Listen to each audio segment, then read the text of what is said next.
వాసుదేవా శ్రీనాథ నారాయణ వాసుదేవా కృష్ణ భక్త ప్రియ చక్రపాణి శ్రీకృష్ణ భక్త ప్రియ చక్రపాణి పద్మనాభాచ్యుత కైట భారే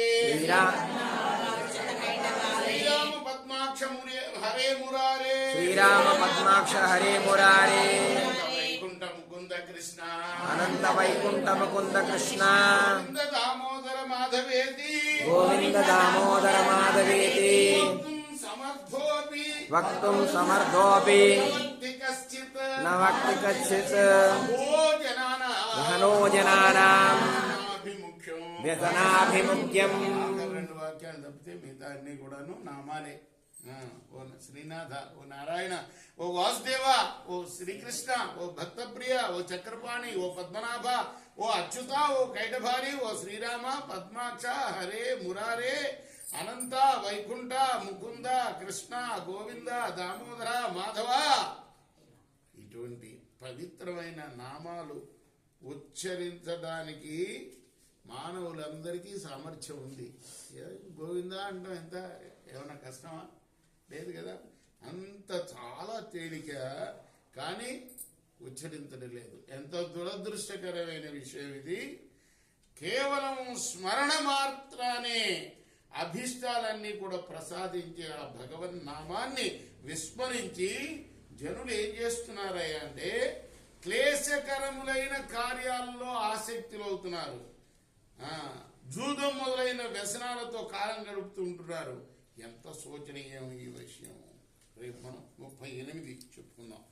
ఇప్పుడు మనం మా గురువు గారు డివి రంగాచార్యులు గారు రచించిన తిరుమల తిరుపతి దేవస్థానం వాళ్ళు ప్రచురించిన గోదాదేవి గ్రంథం నుండి 1-2 పుటలు చెప్పుకుందాం.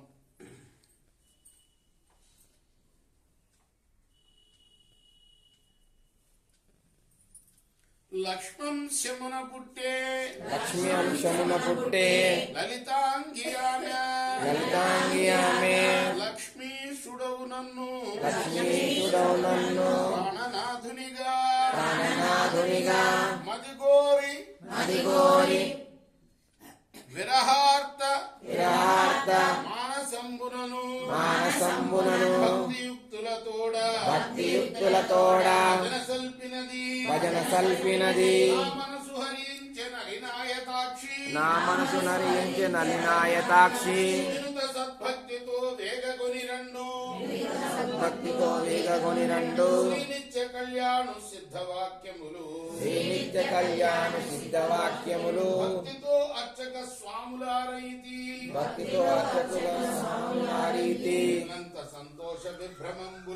విన్నంత సంతోష విభ్రమంబులను పొంది వేణోళ్లతో పొగడిరాదేవు వేద వచనంబులను వినుత కీర్తనలు మంగళ వాయిద్యాలు మహిత ఘోషణలు నిన్నంట గుమిగూడి భక్తి అర్చక స్వాములు అరిగిరావూరు పుత్తూరులో విష్ణు చిత్తుండు విష్ణు చిత్తుని ఇంట విమల గోదయను కనుల పండుగగా కనిపించినప్పుడు వైష్ణవత్వం బంత వరణిలా ఇంట కృష్ణ